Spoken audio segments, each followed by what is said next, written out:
Buenas tardes, mi nombre es Adrián Antonio Ruiz. Mi nombre es María Guadalupe Domínguez Vázquez. Hola compañeros, muy buenas tardes, mi nombre es Edgar Fuentes Díaz. Hola, buen día, mi nombre es Gabriela Alejandra Castilla Ayala. Hola, buenas tardes, mi nombre es Luis Alberto Cadena Rivera. Hola, mi nombre es Del Valle López Brenda. Hola, mi nombre es Galicia Argüelles Débora. Buenas tardes, y su servidora Yamile Córdoba González.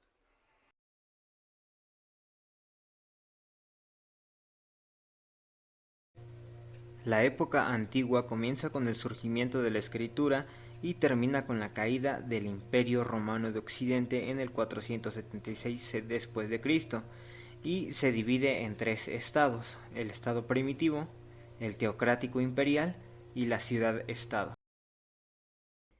Estado primitivo. Nace la sociedad misma. La naturaleza proporciona los medios para sobrevivir. Explotación del hombre como lo es el esclavismo. Economía basada en el trueque. Desigualdades sociales y aparición de clases sociales. Estado teocrático imperial. Creencia de uno o varios dioses. Normas de tipo religioso. En términos más simples, estas son aquellas a las que una comunidad o individuo se adhiere para respetar los lineamientos vitales de sus creencias si son correctas o morales. Expansión territorial por medio de la fuerza. El emperador concentra todos los poderes, ya que éste era el juez supremo y único legislador. Dios es el creador del ser humano y el Estado. Algunos ejemplos son Egipto, Roma, Mesopotamia, Persia y Fenicia. Época o estado feudal. Inicia con el Imperio Romano de Occidente en el año 476 después de Cristo y termina con el Imperio Romano de Oriente en 1453 después de Cristo. El feudalismo fue una organización social basada en relaciones contractuales, es decir, los bienes a cambio de servicios. Contaba con un sistema político compuesto por un conjunto de obligaciones jurídicas y militares recíprocas entre la nobleza, guerra y el rey. Además, era una estructura sociopolítica descentralizada, es decir, en la que la monarquía débil intenta controlar las tierras de su reino a través de acuerdos recíprocos con los líderes regionales, es decir, con los señores feudales. Algunos conceptos clave de esta época son: rey. ¿Qué era el rey? Bueno, era un noble y podría entregar las tierras a los señores feudales. El señor feudal era un noble y gestionaba la tierra para el rey, que se les entregó este cambio, se les ofrecía al rey ayuda militar en tiempos de guerra, se les conocía también como soberanos de la tierra. Un vasallo también era un noble. Estos eran propietarios de tierras con el amparo del señor feudal. Este obtenía una parte de la tierra o un cargo, todo gracias a que el señor feudal recibía vasallaje, es decir, tributo, fidelidad, vigilancia, ayuda militar y préstamos del vasallo. Feudo era el contrato por el cual se concedía tierras o rentas en usufructo, adquiriendo la obligación de guardar tributo y prestar servicio militar. Bien real, se le llamaba así a la tierra. Bien concedido. Era el derecho concedido por un señor feudal a cambio de servicios prestados. Unidad económica, producción agrícola artesanal. Unidad política. Cada feudo ejercía la soberanía de un señor feudal. Unidad social, determina la jerarquía social. Campesinos. Se ocupaba de la agricultura y obteniendo un pedazo de tierra para vivir, así como protección del señor feudal. Siervos de la gleba. No eran ni esclavos ni libres, estaban sujetos a la tierra y podrían ser vendidos junto a ella.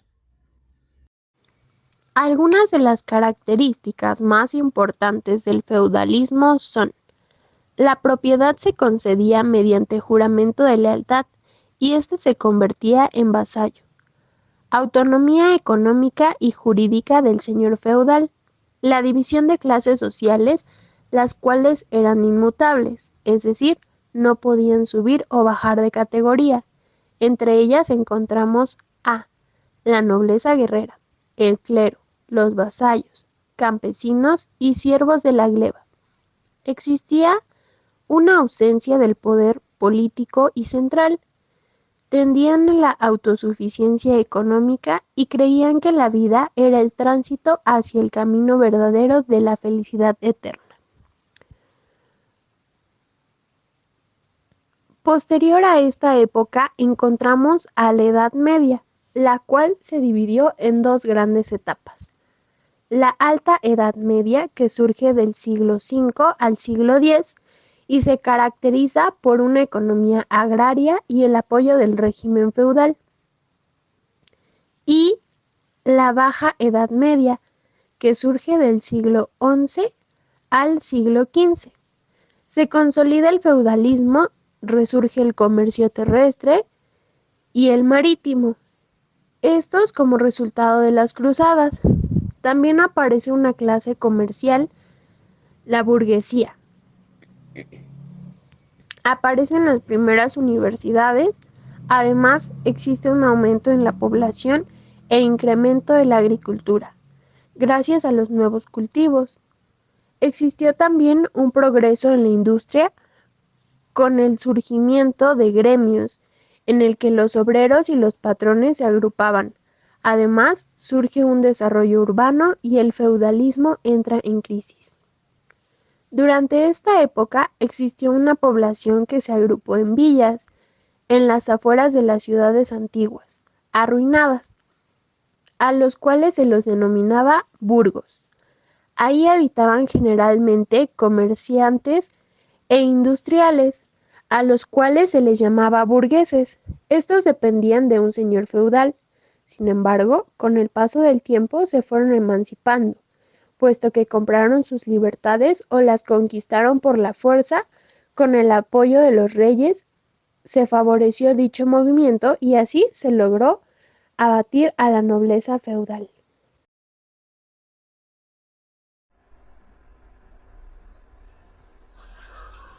Época moderna. Estado-nación. Abarca del año 1453 después de Cristo, en que ocurre la toma de Constantinopla en turnos Imperio Bizantino, Imperio Romano de Oriente, hasta el año 1879, fecha en que estalla la Revolución Francesa. Estado-nación. Históricamente, mediante los tratados de Westfalia, firmados en 1648, los cuales finalizó la Guerra de los 30 años en Alemania y la Guerra de los 80 años entre España y los Países Bajos.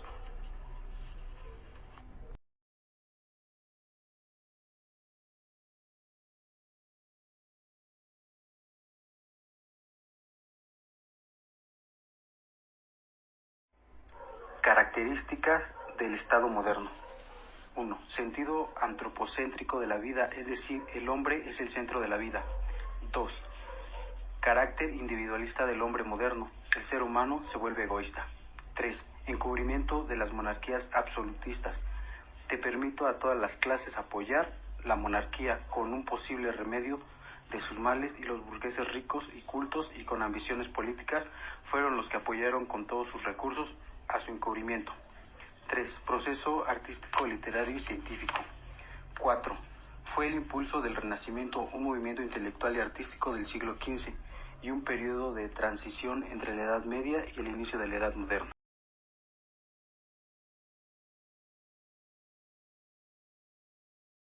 Acontecimientos importantes de la época moderna. 1. Grandes avances científicos y tecnológicos. 2. Descubrimientos demográficos, realismo europeo hacia América, Asia y África. 3. El Renacimiento fue fruto de la difusión de ideas del humanismo que determinaron una nueva concepción del hombre y del mundo. 4. La Reforma y la Contrarreforma religiosa. 5. Intervención inicial para reformar al catolicismo con el fin de retomar a un cristianismo primitivo. 6. El poder supremo del Estado se concentra en la voluntad de una sola persona. Características del Estado-nación. 1. Población homogénea. 2. Unificación cultural y lingüística. 3. Unificación del territorio transitable y sin barreras. 4. El Estado ostenta la soberanía. 5. Existencia de un marco legal que se concreta en una constitución, es decir, en un orden jurídico. 6. Burocratización del Estado. 7. Creación de ejércitos nacionales.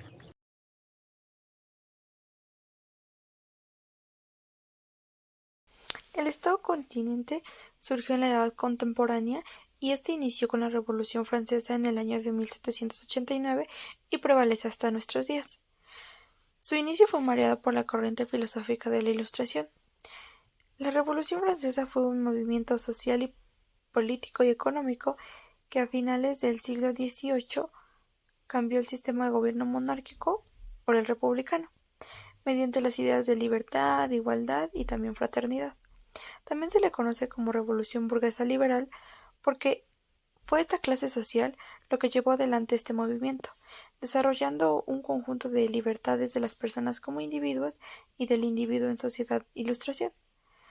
Este movimiento cultural e intelectual que nació en mediados del siglo XVIII duró hasta los primeros años del siglo XIX y principalmente se dio en Francia, Inglaterra y Alemania, lo cual inspiró profundos cambios culturales y sociales, y uno de los más dramáticos fue la Revolución Francesa. Se denominó de este modo en su declarada finalidad de disipar las tinieblas de la ignorancia de la humanidad mediante las luces del conocimiento y la razón. Es por ello que en el siglo XVIII es conocido como el siglo de las luces, y se sostenía que la razón y la ciencia podrían combatir la ignorancia y la superstición y la tiranía, y esto serviría para construir un mundo mejor. Características de la época contemporánea. Supervaloración de las ciencias. Son el modelo supremo del saber. Desarrollo tecnológico. Máquinas, locomotoras, boreas de vapor, telégrafo, telar mecánico, etc. Revolución industrial del siglo XIX, 1845.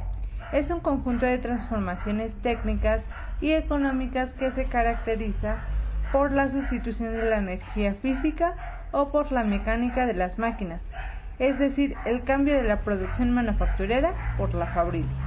Desarrollo y consolidación del sistema capitalista occidental. Expansión del imperialismo. Disputa de las grandes potencias europeas por territorios, materias primas y mercados consumidores. Aparición de una nueva clase social, el proletariado, la clase obrera, por la migración de mano de obra del campo a la ciudad. Problemas sociales, bajos salarios, jornadas laborales infrahumanas, empleo de obra barata de niños, mujeres. Conflictos bélicos e industrias armamentistas. Aparición de organizaciones internacionales para mediar conflictos entre nacionales e internacionales. El liberalismo. Este fue una doctrina política, económica y social que nació a finales del siglo XVIII, la cual defendía la libertad del individuo y promulgaba por una intervención mínima del Estado en la vida social y económica. El neoliberalismo limita aún más dicha intervención, no solo a asuntos económicos y sociales, sino también jurídicos. Esto ha aparecido después de la Primera Guerra Mundial. Globalización. Aparición de grandes corporativos e industrias multifuncionales. Crisis económicas mundiales. Desigualdades sociales. La riqueza se encuentra concentrada en pocas manos, en consecuencia hay mayor pobreza. El 1% de los ricos del mundo acumula el 82% de la riqueza global, según la Oxfam, Organización Caritativa Británica.